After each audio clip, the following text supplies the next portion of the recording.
సరే మళ్ళీ వస్తాను మీ దగ్గరికి. మంత్రి దీపక్ రెడ్డి గారు ఉన్నారు, దీపక్ రెడ్డి గారితో మాట్లాడుతాం. దీపక్ రెడ్డి గారు సార్ గుడ్ ఈవినింగ్ అండి. మొత్తానికి ఉప ముఖ్యమంత్రి గారి దీక్ష మీద నమ్మకం ఉంది, కానీ దీక్ష వారు చేయడం పట్ల వైసీపీకి అయితే పూర్తిగా అసలు నమ్మకం లేదని చెప్తున్నారు నారాయణమూర్తి గారు.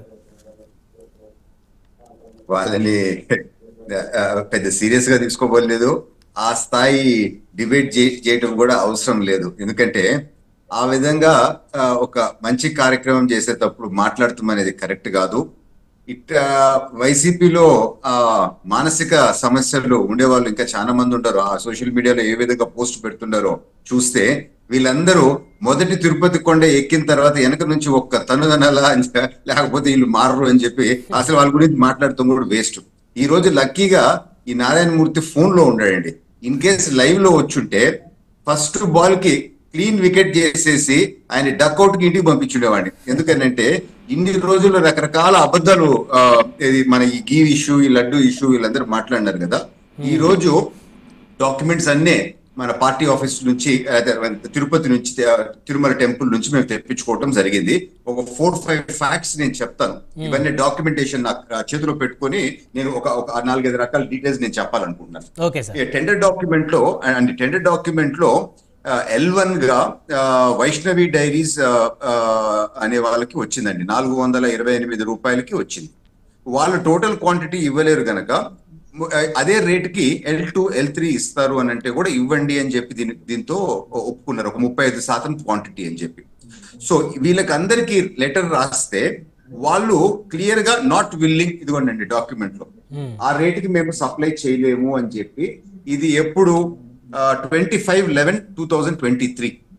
సో కరెక్ట్ గా నవంబర్ నెలలో మేము ఆ రేటుకి ఇవ్వలేము అని చెప్పి ఆ 5 కంపెనీలు, దాంతో ఏఆర్ డైరీ ఇప్పుడు ఈ దుండిగల్ తమిళనాడు ఉంది కదా, వాళ్ళు కూడా మేము ఆ రేటుకి ఇవ్వలేము అని చెప్పి క్లియర్ గా చెప్పినారు. ఇది 400 చిల్లర రూపాయలకి. సో ఇదే ఏఆర్ డైరీ మళ్ళా 6 నెలలకి ఏ విధంగా 319 రూపాయలకి ఒప్పుకునింది అనేది ఒకటి దయచేసి మీరు ఆలోచించాలి. సో ఇదే డాక్యుమెంట్ లో టిటిడికి సంబంధించిన వాళ్ళు ఆ బిడ్ వేసిన అన్ని కంపెనీలకి పోయి ఫిజికల్ గా వాళ్ళ డైరీలు కూడా వెరిఫై చేసి రావటం జరిగింది. సో కేవలము కర్ణాటక కోఆపరేటివ్ ఫెడరేషన్ వాళ్ళకి 3 డైరీలు ఉన్నాయి, వేరే వాళ్ళందరికీ ప్లాంట్స్ ఉన్నాయి, కానీ యాక్చువల్ డైరీస్ లేవు అని చెప్పి ఈ రిపోర్ట్ లో కూడా ఉండటం జరిగింది. దీంతో ముఖ్యమైనది ఒక 2-3 అంశాలు మన అందరి దృష్టికి తీసుకురావాల్సింది ఏంటి అని అంటే, ఈ డాక్యుమెంట్ లో దాదాపు ఒక 6 రకాల ముఖ్యమైన కండిషన్స్ అండి ఏది ఉండే టెండర్ డాక్యుమెంట్ లో, గతం ఉండే టెండర్ డాక్యుమెంట్ లో ఈ 6 కండిషన్స్ ని ఇప్పుడు మార్చేసి ఈ కొత్త టెండర్ లో అవన్నీ రిలాక్స్ చేసేసారు. అంటే డైరీ ఉండబడలేదు, ఆ ఫైనాన్షియల్ కండిషన్స్ తగ్గించేసినారు, ఇంత క్వాంటిటీస్ చేసి ఉండాలా అనేది తగ్గించేసినారు, లాస్ట్ 3 ఇయర్స్ ఇంత టర్న్ ఓవర్ ఉండాలని చెప్పేది తగ్గించేశారు, కొన్ని మినిమం క్వాంటిటీస్ ఉండేది అయితే పూర్తిగా ఎత్తేసారు. ఈ 6-8 రకాల కండిషన్స్ ని రిలాక్స్ చేయటము, అమెండ్ చేయటము కేవలము ఈ పెద్ద కుంభకోణానికి చేసేదాని కొరకే వీళ్ళు ఈ గేమ్ చేశారు అని చెప్పి నేను తెలుపుకుంటూ, చివరిగా ఇంకొకటి చెప్పి నేను చెప్తాను లాస్ట్ పాయింట్. ఇప్పుడు మీరు చూస్తే వీళ్ళు తీసుకున్న క్వాంటిటీస్ కూడా వచ్చిందండి. వాళ్ళ టైంలో 2008వ నెల ఇది ఆగస్టు 20 నుంచి ఆ టైం పీరియడ్ లో 294 రూపాయలకు కూడా వీళ్ళు ఒక కాంట్రాక్ట్ ఇచ్చినారు. అదే టైంలో 467 రూపాయలకు కూడా ఇచ్చుండరు. అంటే ఒక్కొక్కరికి ఒక్కొక్క రేటు వేరియేషన్ మీరు చూస్తే దాదాపు 50% వేరియేషన్ ఉంది. సో ఏ బేసిస్ ప్రకారము అదే క్వాంటిటీ అదే తీసుకుంటున్నారు, ఒక్కొక్కరి దగ్గర ఒక్కొక్క విధంగా ఇచ్చినారు. సో ఏ విధంగా ఇక్కడ జరిగిందో ఒక అంచనాకి మనం రావచ్చు. ఎక్కడైనా డిఫరెన్స్ కొంచెం ఉండొచ్చు, కానీ ఇంత డిఫరెన్స్ అయితే ఉండదు కదా. ఇవన్నీ ఫ్యాక్ట్స్ నేను మీ ద్వారా ప్రజల దృష్టికి తీసుకొని వస్తున్నాను. చివరిగా ఇంకొక పాయింట్ చెప్పి నేను ముగిస్తాను. ఈ 7 కండిషన్స్ ఎందుకు రిలీజ్ తగ్గించినారు అని చెప్పి ఇప్పటిదాకన్నా వాళ్ళు చెప్పగలిగిన పరిస్థితిలో ఉండరా? అదేమి చెప్పట్లేదు. ఎంతసేపు రాజకీయం చేస్తూ అది కాదు ఇది కాదు అని అంటున్నారు. ఎప్పుడన్నా కొంచెం టెక్నికల్ నాలెడ్జ్ అర్థమైన వాళ్ళకి ఆ టెస్ట్ రిపోర్టు లోపల స్పెసిఫిక్ గా ఆ బిగ్ ఫ్యాట్ లేదు అని చెప్పేది లేదు సుప్రీంకోర్టు చెప్పింది అని. సుప్రీంకోర్టు ప్యూర్ లీగల్ ఆస్పెక్ట్ లో పోయింది.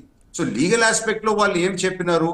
కేవలం వేరియేషన్ వచ్చింది అన్నారు. ఆ డీటెయిల్స్ అన్ని కూడా ఇప్పుడు త్వరలో రాబోతా ఉన్నాయి. సో ఈ ఫ్యాక్ట్స్ అన్నీ నేను ఏది ముందు పెట్టినానో వాళ్ళ చేతిలో ఉన్నప్పుడు ఏ విధంగా మొత్తం ఆ సిస్టమ్ ని, ఆ టెండర్ సిస్టమ్ నే నిర్వీర్యం చేశారు.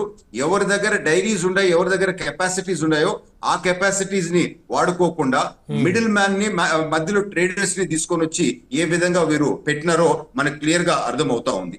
So these are the facts నేను అందరికి ముందు పెట్టాలనుకున్నాను. తర్వాత షర్మిల గారి కామెంట్స్ కి మీరు వస్తే, ఇప్పుడు నేను దాని గురించి కూడా పెద్ద మాట్లాడదలుచుకోలేదు. ఎందుకంటే బ్రదర్ అనిల్ గారు మనం వీడియోస్ అన్ని ఇప్పుడు మీరు ఒకసారి ఒత్తితే లైన్ గా వస్తూ ఉంటాయి. ఇదిగోండి,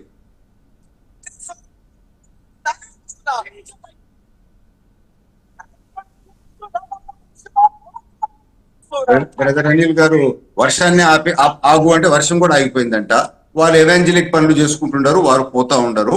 సో వారు దయచేసి తిరుమల తిరుపతి దేవస్థానము హిందువులకు సంబంధించిన దాని మీద అటు కామెంట్ చేయటం కరెక్ట్ కాదు. ఎందుకు అని అంటే ఆ కుటుంబము they are Christians, let them do. దాని గురించి ఏమన్నా మాట్లాడితే కూడా మనకి అభ్యంతరం లేదు. అండ్ కాంగ్రెస్ ఎందుకంటే వాళ్ళు కన్వర్షన్స్ చేస్తూ ఉండరు, కన్వర్షన్స్ కంటికి కనపడే విధంగా చేస్తూ ఉండరు. కన్వర్షన్స్ చేసే కుటుంబము తిరుపతి దేవస్థానం గురించి మాట్లాడటం సరైనది కాదు అని నేను అనుకుంటున్నాను. అండ్ కాంగ్రెస్ పార్టీ గురించి కూడా నేను పెద్ద మాట్లాడదలుచుకోలేదు. ఎందుకు అని అంటే నాకు తెలిసిన వరకు ఆంధ్ర రాష్ట్రంలో కాంగ్రెస్ పార్టీ చనిపోయి చాలా రోజులు అయిపోయింది. ఇప్పుడు అది దాని గురించి మనం పెద్ద డిస్కస్ చేయాల్సిన అవసరం కూడా లేదు. నేను ఇదే చెప్తే తులసిరెడ్డి గారికి చాలా కోపం వచ్చింది ఎలక్షన్స్ ముందు. ఇప్పుడు చూస్తే ఏ పరిస్థితిలో ఉందా, అట్నే 4 ఓట్లు రాలేదు, వాళ్ళని ఎవరు నమ్మే పరిస్థితిలో లేరు. తులసిరెడ్డి గారు పెద్ద మనిషి గనక, వారికి గౌరవం ఉంది గనక వారిని మనం గౌరవంగా పిలుస్తున్నాం. కానీ అదే కాంగ్రెస్ పార్టీ ఏంటంటే ఒక నిమిషం కూడా అర్ధ సెకండ్ కూడా టైం వాళ్ళకి దొరకదు ఆ పార్టీకి. సో కేవలం తులసిరెడ్డి గారి ఫేస్ వాల్యూతోనే ఇక్కడికి వస్తా ఉండరు. సో వారికే గుర్తింపు ఉంది ఆ పార్టీ కన్నా. సో మనం let's come to facts. Andhra రాష్ట్రంలో ఉండే వాస్తవాలు. పవన్ కళ్యాణ్ గారు ఈ సనాతన ధర్మం గురించి అని అంటున్నారు కదా, దాన్ని రిలీజియస్ యాంగిల్లో రకరకాల విధంగా డిస్టార్షన్ చేయాలని చెప్పి చూస్తున్నారు. కాంగ్రెస్ పార్టీ ఇంతకు ముందు జవహర్లాల్ నెహ్రూ గారు ప్రధానమంత్రిగా ఉన్నప్పుడు ఈ సమస్యలన్నిటికీ వారే దానికి కారణం అని చెప్పి మాత్రం ఈ రోజు నేను హిస్టరీ చదివి వాస్తవాలతో మీ ముందు పెడుతున్నాను. సెక్యులర్ అని చెప్పి వాళ్ళు ఆ విధంగా భుజాలు దడుకుంటా మాట్లాడతారు కదా. కేవలము హిందూ దేవాలయాల్ని ప్రభుత్వం కిందకి తీసుకొని దాంతో నుంచి 12 నుంచి 24% వాళ్ళ ఖర్చులకి తీసుకుంటూ, అదే ఏ అదర్ మతంది కూడా ఈ రోజు గవర్నమెంట్ కంట్రోల్ కింద తీసుకోకుండా ఉంటాము. ఇది ధర్మమా, ఇది సెక్యులరిజమా? నేను సూటిగా ఈ రోజు దీపక్ రెడ్డి గారు ఇక్కడ ఇంకో చిన్న సమస్య ఉంది. ఇప్పుడు హిందూ దేవాలయాల్లోనే కదా ఆదాయం వచ్చేది. ఎందుకంటే దాదాపు ప్రతి దేవాలయంలో కూడా దేవుని దర్శించుకునేందుకు టికెట్లు ఉంటాయి దర్శనానికి. కానీ చర్చిలో కానీ మసీదులో కానీ ఆ పరిస్థితి లేదు కదా, టికెట్లు లేవు కదా. కాబట్టి ఇక్కడ ఈ హిందూ దేవాలయాల్ని ప్రభుత్వాలు ఆదాయ మార్గాలుగా చూస్తూ ఉన్నాయి. కరెక్టే అండి. సో మీరు సెక్యులర్ అని చెప్పి ఒక పక్కన మాట్లాడుతూ, మరొక పక్కన కేవలము ఒక రిలీజియన్ కి సంబంధించిన ఇన్స్టిట్యూషన్స్ ని తీసుకొని దాని లోపల మీరు అమౌంట్లు తీసుకోవటము ధర్మమా? ఇది సెక్యులరిజమేనా? గవర్నమెంట్ కి ఏం బాధ్యత చేస్తే అన్ని రిలీజియస్ ని మీరు ఒకటే విధంగా ట్రీట్ చేయాలి. తీసుకుంటే అన్ని మతాలకు సంబంధించిన ఇన్స్టిట్యూషన్స్ ని మీరు కంట్రోల్లోకి తీసుకోండి. బట్ ఈ కాంగ్రెస్ పార్టీ గతంలో జవహర్లాల్ నెహ్రూ గారి టైం నుంచి ఇప్పటిదాకా హిందూ సమాజానికి వెన్నుపోటు పొడిచిన వాళ్ళు వీళ్ళు అని చెప్పి నేను గుర్తు చేస్తా ఉంటాను. వాళ్ళ మీద బాధ్యత ఉంది. ఎందుకు ఇటువంటి చర్య తీసుకున్నారు, ఎందుకు ఇటువంటి చర్య వేరే రిలీజియన్స్ పైన తీసుకోలేదు అని చెప్పి చెప్పాల్సిన బాధ్యత వాళ్ళ మీద ఉంది. ఇప్పటికన్నా జరిగిన తప్పుని సరిదిద్దేదానికి పవన్ కళ్యాణ్ గారు ఒక అడుగు ముందుకేశారు. దాన్ని మనం స్వాగతించాలా అని చెప్పి మాత్రం నేను తెలుపుకుంటున్నాను. అయితే దీపక్ రెడ్డి గారు, ఇప్పుడు హిందూ దేవాలయాల్లో వసూలు చేసేటువంటి ఛార్జెస్ ఏవైతే ఉన్నాయో దేవుళ్ళని దర్శించుకోవడానికి టికెట్ రూపంలో, ఇప్పుడు ఉదాహరణ తిరుమల తిరుపతి దేవస్థానంలో శ్రీవాణి టికెట్లు 10,000 రూపాయలు, మరి అవన్నీ కూడా ఈ ప్రభుత్వం తగ్గించేటువంటి ప్రయత్నం ఏమైనా చేస్తుందా?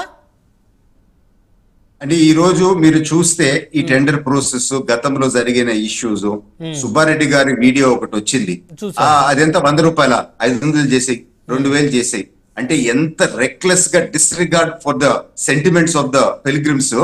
ఆ పిలిగ్రిమ్స్ వాళ్ళు వచ్చేది దేవుడి కోసం, దాన్ని ఒక వ్యాపార సంస్థ విధంగా చేపల మార్కెట్ లో యాలం పాట పాడే విధంగా ఆ రోజు ఉండింది. ఆ వీడియో బయటకు వస్తే అందరి మనోభావాలు ఎట్ట దెబ్బతిన్నాయో మనం చూసాం. సో ఈ వేరే మతానికి సంబంధించిన వాళ్ళు వేరే ఇంకొక మతంలో వచ్చి ఆ డబ్బులు కొట్టేసేదానికి కాకపోతే ఇంక దేనికి ఉంటదండి వీళ్ళ ఇంట్రెస్ట్ చెప్పండి. అక్కడ గౌరవించడం లేదు మీరు సాంప్రదాయాల్ని, కానీ ముసుగులో ఏదో సెక్యులరిజం ముసుగులోనో లేకపోతే ఈ వేరే రకరకాల మాటలు మాట్లాడి మీరు వచ్చి ఆ పవిత్రతని చెడుపుతున్నారు అని చెప్పి మనం అంటున్నాము. చంద్రబాబు నాయుడు గారు క్లియర్ గా చెప్పడం జరిగింది, ఏ మతానికి సంబంధించిన వాళ్ళు వాళ్ళ రిలీజియస్ ఇన్స్టిట్యూషన్స్ ని వాళ్ళే నడపాలా, వేరే వాళ్ళు ఉండకూడదు, మేము త్వరలో చట్టం దేబోతున్నాము అని చెప్పి చెప్పడం కూడా జరిగింది. సో ఖచ్చితంగా అన్ని మతాలకి వాళ్ళ గౌరవం వాళ్ళకి ఉండే విధంగా చర్యలు తీసుకోబోతున్నారు ముఖ్యమంత్రి గారు. త్వరలో కొత్త రూల్స్ రాబోతున్నాయి అని చెప్పి తెలుపుకుంటూ, ఈ కాంగ్రెస్ పార్టీ ఈ 60 సంవత్సరాల్లో దేశాన్ని, హిందూ సమాజాన్ని టార్గెట్ చేసి సెక్యులరిజం అనే మాటలు మాట్లాడుతూ వెన్నుపోటు పొడిచినారు అని చెప్పి మాత్రము బాధతో మాత్రం నేను తెలుపుకుంటున్నాను.